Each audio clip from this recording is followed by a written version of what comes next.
It was wrapped in a yellow blanket with only its head showing. It looked like a turtle. I sat back in my seat. I hate turtles.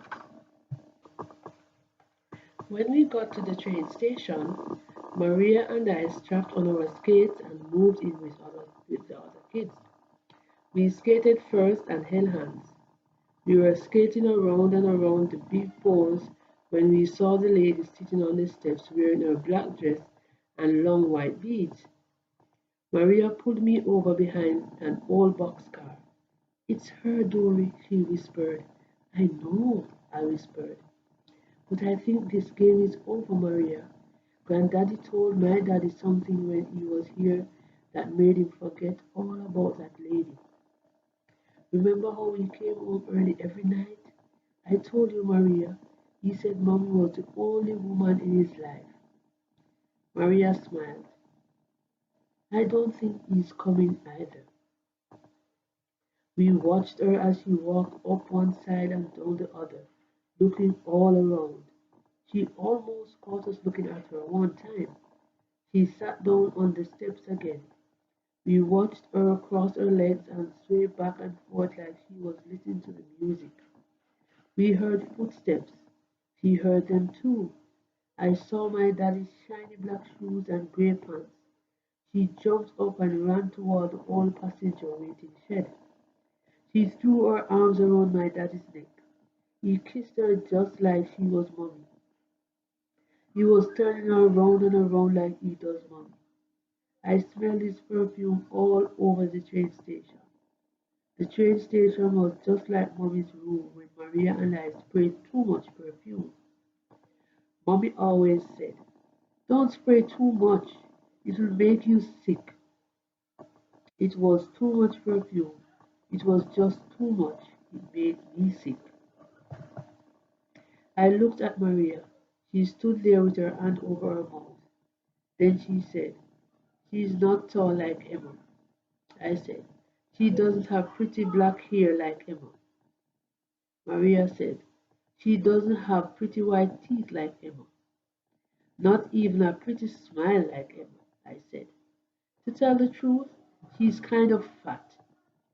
She can't even walk pretty like Emma." A freight train passed by blowing its horn long and low. When the last car rolled by, Emma and Mrs. Robinson were standing there like they had just gotten off the train. Mommy rushed over to me, brushing my hair and dusting off my dress. "Look at you, Dory," she said. "You're a mess." Mrs. Robinson saw Daddy and the lady on the other side. "Well, well," she said, with that same smile on her face, the smile she had at Jesus. "I think you've got a bigger mess than that on your hands."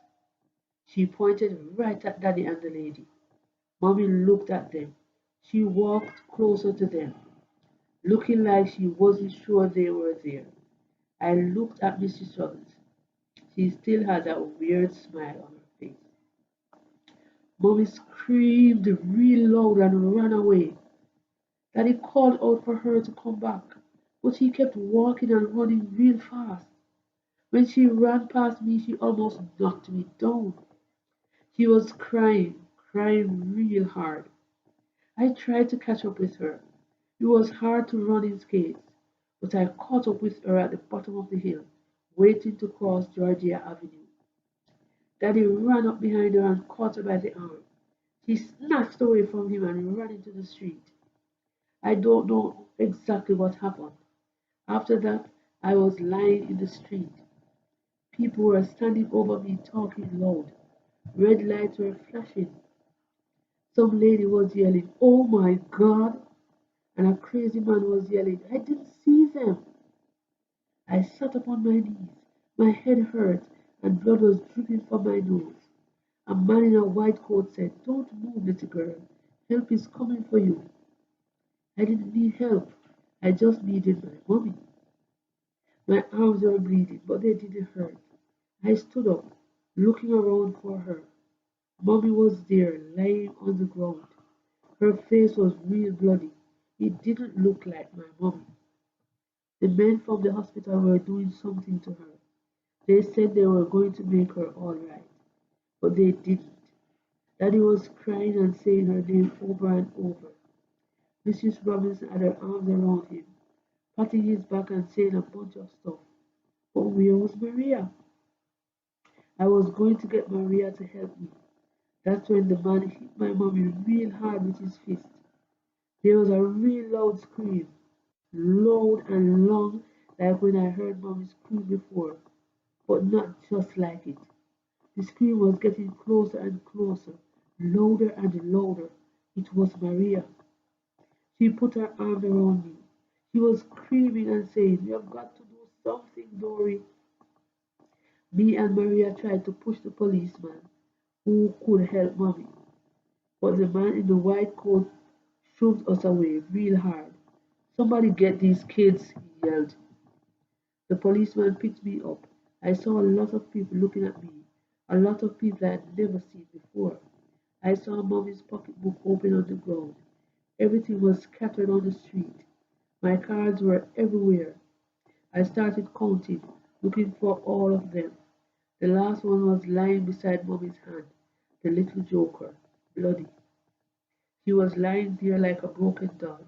I knew we couldn't play with those cards ever again. Emma never came home after that day.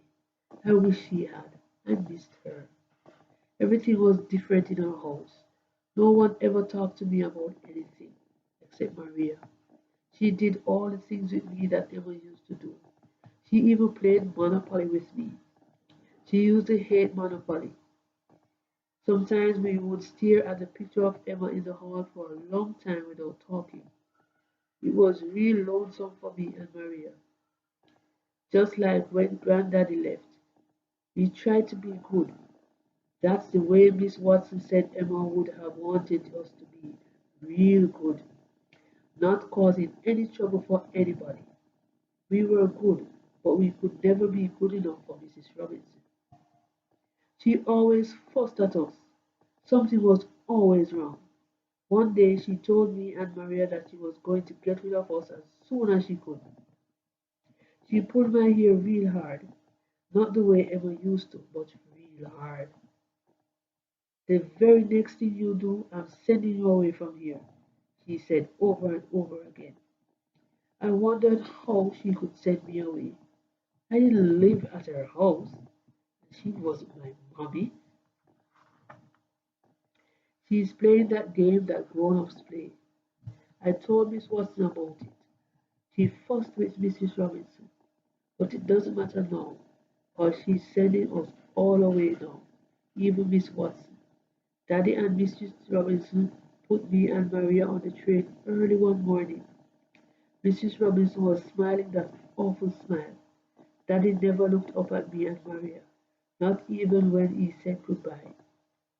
Maria told me that we were going to St. Agnes House, a boarding school in the country.